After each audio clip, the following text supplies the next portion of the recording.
Good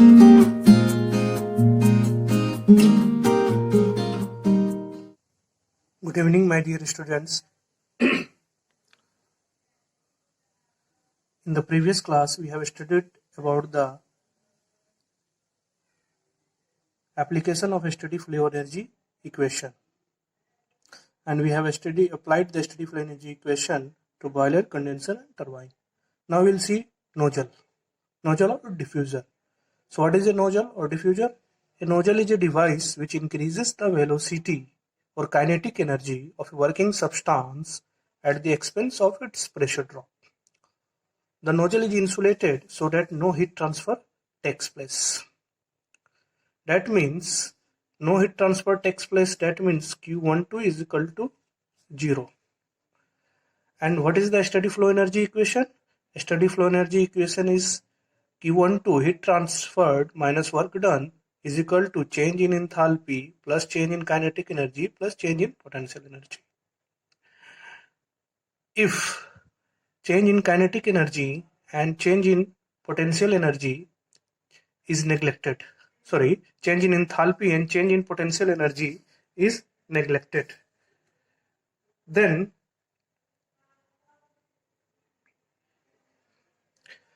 change in suppose there is no heat supplied, that means Q12 is 0 and also W12 is 0. There is no work done by the nozzle, we know that. And suppose there is no change in potential energy, that means potential energy change is also 0. Then the equation becomes, nozzle steady flow energy equation becomes 0 is equal to H2 minus H1, that is del H, plus change in kinetic energy is V2 square by 2 minus V1 square by 2, and is equal to, we can say H1 minus H2 is equal to V2 square by 2 minus V1 square by 2. So this is the equation. H1 minus H2 is equal to V2 square by 2 minus V1 square by 2. And this equation shows that there is a decrease in enthalpy. H1 minus H2, obviously H1 is greater. So there is a decrease in enthalpy, and V2 minus V1. V2 square by 2 minus V1 square by 2. That means this shows there is a increase in velocity. We can see that V2 is greater than V1 and H1 is greater than H2. That means there is a decrease in enthalpy but increase in velocity. So that we can say that velocity increases and enthalpy decreases. If this situation becomes reverse, that means velocity decreases. If velocity decreases and enthalpy increases, then in the reverse situation, the device is known as diffuser. That is the diffuser part. The area of cross section is increasing, and in nozzle we know that area of cross section is decreasing. So in diffuser, velocity decreases at the expense of enthalpy increase. So these are the two devices, nozzle and diffuser. Both are same. You can say same. One is increases the velocity and one is decreases the velocity. One is convergent and one is divergent. But the equation applied will be same. So from this equation, we can say that V2, from this equation, we can say that if V1 is very small, or you can say that V1 square, V2 square is equal to 2H1 minus H2 plus V1 square. That means V2 is equal to root under 2H1 minus H2 plus V1 square plus V1 square. Suppose V1 is very less than compared to V2. That means we can neglect V1 is approximately 0.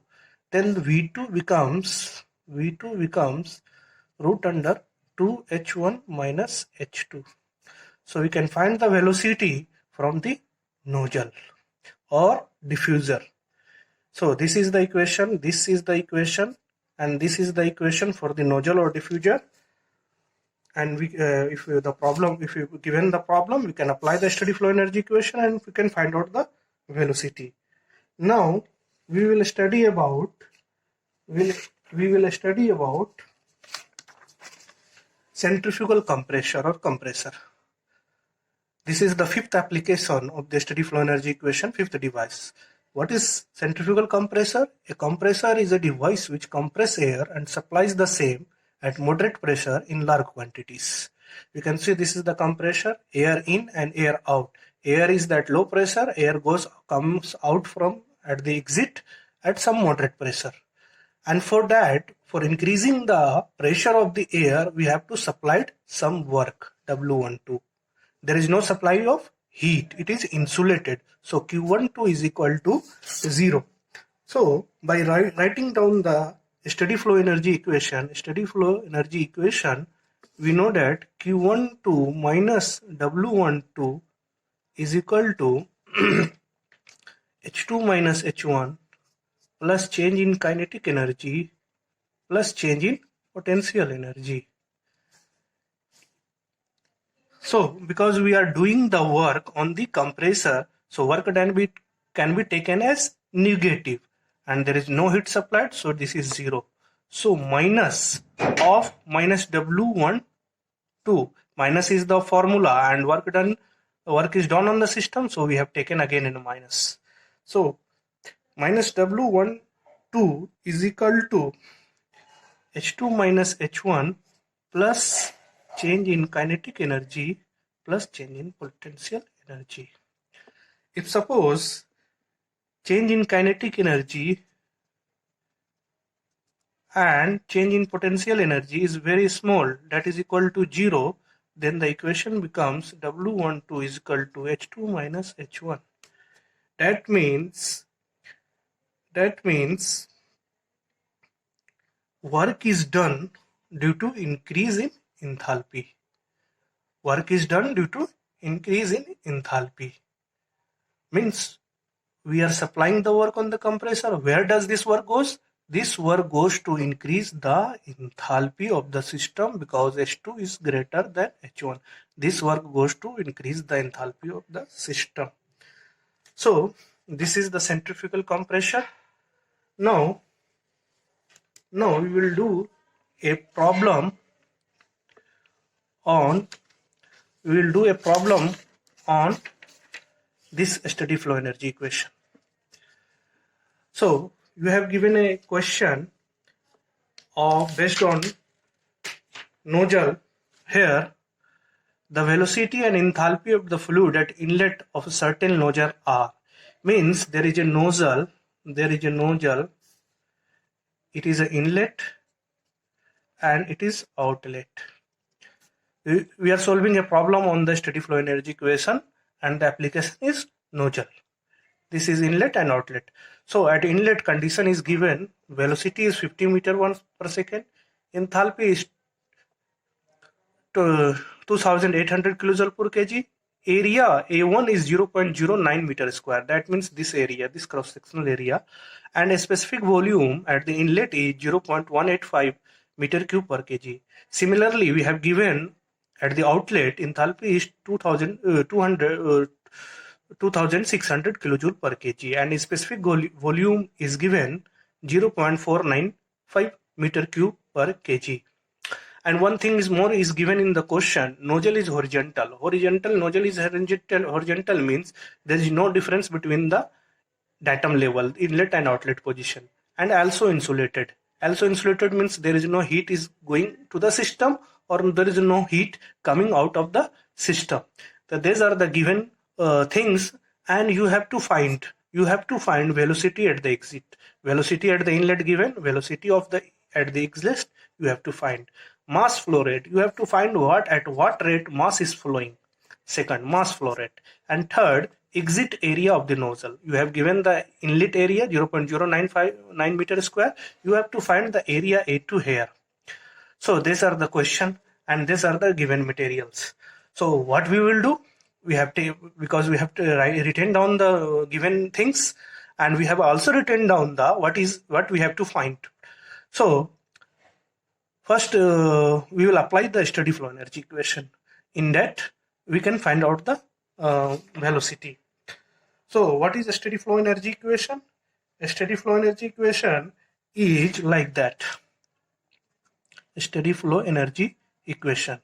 Steady flow energy equation is Q12 minus W12 is equal to H2 minus H1 is equal to KE2 minus KE1 is equal to GZ2 minus GZ1. Now you have given some things. What you have given? You have given that Q12 it is insulated, so Q12 is 0, and we also learned that in the nozzle there are no type of work done.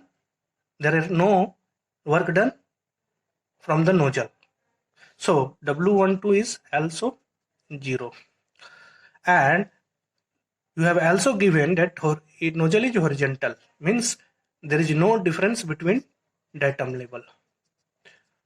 That means JZ2 is equal to JZ1.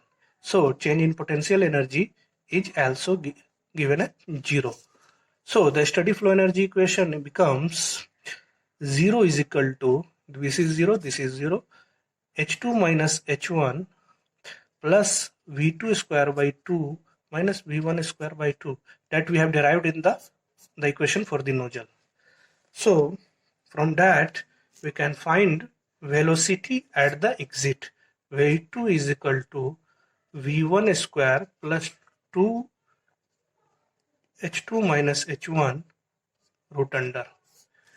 So you have given V1 50 meter second. You have given enthalpy at inlet, enthalpy at outlet. So if you put V1, H1 and H2, you will get V2 is equal to 634.4 meter per second. Now the first question is find out velocity. We have found out the velocity. It is 63.4 meter per second. Second question is you have to find out the mass flow rate. So here I am giving an important concept that I have forgot you to tell in the nozzle section. So mass flow rate, the unit of mass flow rate is kg per second, and you can write mass flow rate is equal to A1 V1, a dot is given as so we can dot is given, so it is kg per second, dot symbol, so, and density rho1. As you know, A1 V1 is also continuity equation. It is meter cube per second, but when multiplied by density it becomes kg per second. Again you know that rho1 is equal to 1 by Vs1. Rho1 is equal to 1 by Vs1. And what is Vs1? It is a specific volume. So a specific volume and density are the reciprocal to each other. So you can write mass flow rate is equal to A1 V1 divided by a specific volume. So from here you know that area at A1 you have given area, you have given Vs1 at the inlet, and you have also given velocity at the inlet. So you can find out the mass flow rate. A1 is equal to 0.09, V1 is equal to given 50, and a specific volume is given as 0.185. From here mass flow rate is 24.3 kg per second. So we have find out the second question, mass flow rate, and third is we have to find out the area at the exit of the nozzle. So again we will apply the continuity equation, that is the mass flow rate equation, at outlet. That means mass flow rate, and you know that mass flow rate is constant. what is the mass flow rate is at inlet and what is the mass flow rate at outlet is constant, because you know the conservation of mass is conserved. So applying the conservation of mass at outlet, we can write m per hour A2 V2 by a specific volume Bs2. And you know A2 is not given, mass flow rate is 24.3 kg per second, A2 you unknown, A2 is unknown, V2 is given, we have found out the V2 is 634.4 meter second, and V is to a specific volume at exit are 0.495. So from that equation, we can find A2 is equal to 0.0019 meter square. So we have found out the area. The question says three things to find out: velocity at exit, mass flow rate, and exit area at the. So we have found out the applying the steady flow energy equation V2, applying conservation of mass equation at inlet and outlet. We have found the mass flow rate, and we have also found out the area at the outlet. So this is the answer based on the problem, based on the steady flow energy equation applied to nozzle. Hope you have enjoyed it. Thank you very much. Stay at home and remain healthy. Thank you.